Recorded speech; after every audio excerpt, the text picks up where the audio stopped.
This is our second lesson in adding and subtracting rational expressions, and in this lesson what I wanted to go over was a special feature of fractions that we need to understand in order for us to add and subtract all types of rational expressions.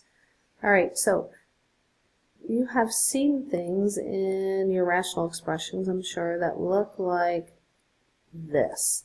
Or you have a subtraction in front of your fraction.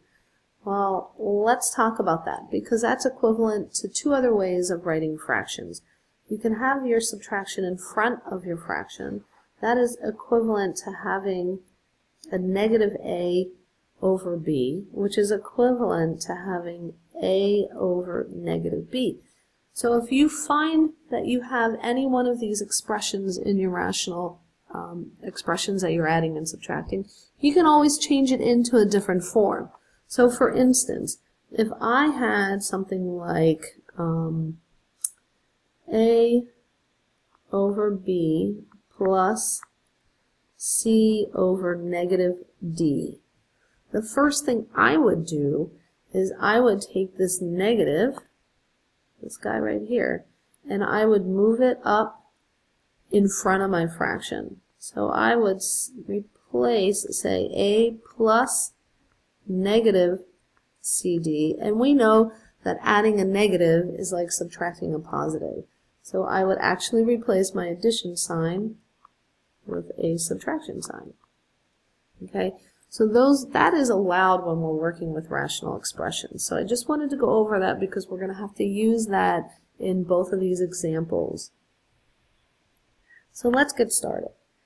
So in my last video I said we had to find the LCD before, or put parentheses around before we got started. So in our first example here we have two binomials, they're both in the denominator. So the second step is to find your LCD. But I want you to notice that in this binomial it's backwards. The order is different than in this binomial. In the first binomial, we have a descending order of exponents. So we have x to the first power minus the constant. In the second term, we have an ascending order of exponents. We have the constant followed by x squared.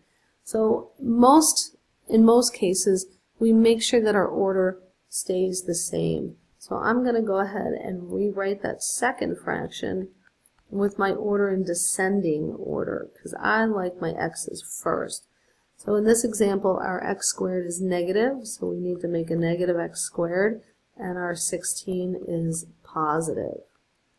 Okay, so now I never leave a negative leading coefficient. So I am going to factor out this negative on the bottom here, because I don't like leading negative coefficients. That gives me a negative on the bottom. And in the example above, I am going to take this negative on the bottom and I'm going to move it to the front because that makes an equivalent fraction. So let's go ahead and move that to the front. So I get x over x minus 4, and when you're really good at this, you won't have to do all of these steps. You'll see it right away. What's going to happen when I move this exponent? I'm going to change it here and I'm going to move it here. So I'm just going to go ahead and erase it on the bottom.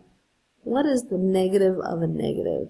Well, that turns my subtraction into an addition, which is nice and convenient because I would rather add rational expressions than subtract them. Alright. So now that I have things in the proper order, what I'm going to do is find my LCD. And my LCD, I have to have all my terms factored. And in a previous video, we said to factor a binomial, we check to see if it's the sum of squares, or the difference of squares, difference of cubes, or the sum of cubes.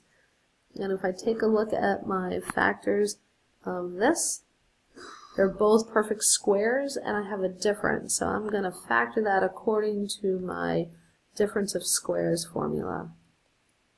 So a is going to be x, and b is going to be 4. X plus 4, x minus 4.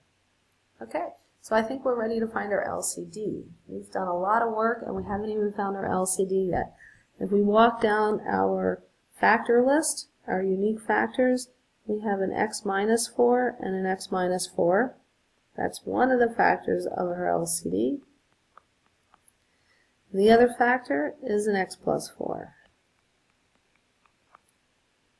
Okay, in our first term we're missing the x plus 4 factor. So I'm going to go ahead and multiply my first term by x plus 4 over x plus 4.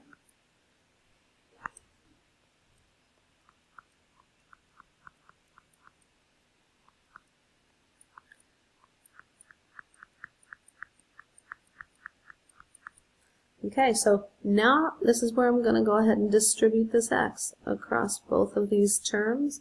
So I'm going to get x squared plus 4x over x plus 4, x minus 4. And now that I have addition, I'm going to go ahead and combine my fractions. I have an x squared plus 4x plus 2 over x plus 4, x minus 4. Last step, can we factor our numerator? When I take a look at this, I take a look at 2 and I say, are there factors of 2 that add to 4? There are not, so I am done with my first example. Okay, so if you need to write this down, go ahead and pause the video because I'm going to have to erase part of it to work on my second example here. So let's take a look at this second example now. See if I can erase a bunch of it. There we go. Let's take a look at this second example. The second example, we have the same issue. We have a backwards term in our denominator. So I'm going to take that and I'm going to go ahead and flip it around and I'm going to move this up here. So I've got an x minus 3 and I'm going to go ahead and put parentheses around my binomials. Minus 2 times, and that is a negative x cubed and a positive 1. So again, I don't like leading negative, so I'm going to factor that negative out of the denominator of my second term. And when I factor it out, I get a positive x cubed minus 1. And again, I'm going to take this negative here, and I'm going to move it in front of my fraction and erase the negative here. We know subtracting a negative is like adding a positive. So this now changes to addition. So I get an x minus 3 over x cubed minus 1 plus 2 over x cubed minus 1. All right, so we have a common denominator here. We can go ahead and add these two fractions together. X minus 3 plus 2 over x cubed minus 1. When we add like terms, we get x minus 1 over x cubed minus 1. But we're not done yet because our last step is always to simplify. So we should make sure that our numerator and denominator are factored into its prime factors. And I notice that I have binomials.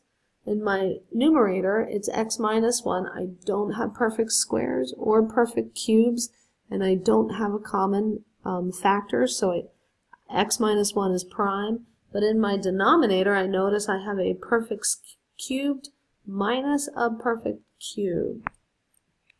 So in our last video, we learned how to factor that. Our a term here is going to be x, and our b term here is going to be 1, because 1 cubed is 1, and x cubed is x cubed. All right, so we're going to apply the formula we had. So it was a minus b, so x minus 1. And then it's going to be a squared, which is x squared. We're going to multiply a and b to get x. and that's going to be an addition because we only ever have one subtraction and I already used it. And then b squared, 1 squared is 1. So we notice right off the bat that we have a factor that reduces. We have an x minus 1 in our numerator and in our denominator, so I'm going to cross that off. And because our x squared plus x plus 1 is in our denominator, it has to stay there. It cannot move into the numerator. So our final answer is going to be this polynomial right here. And remember, this trinomial here, once we use the sum or difference of cubes, that trinomial is prime.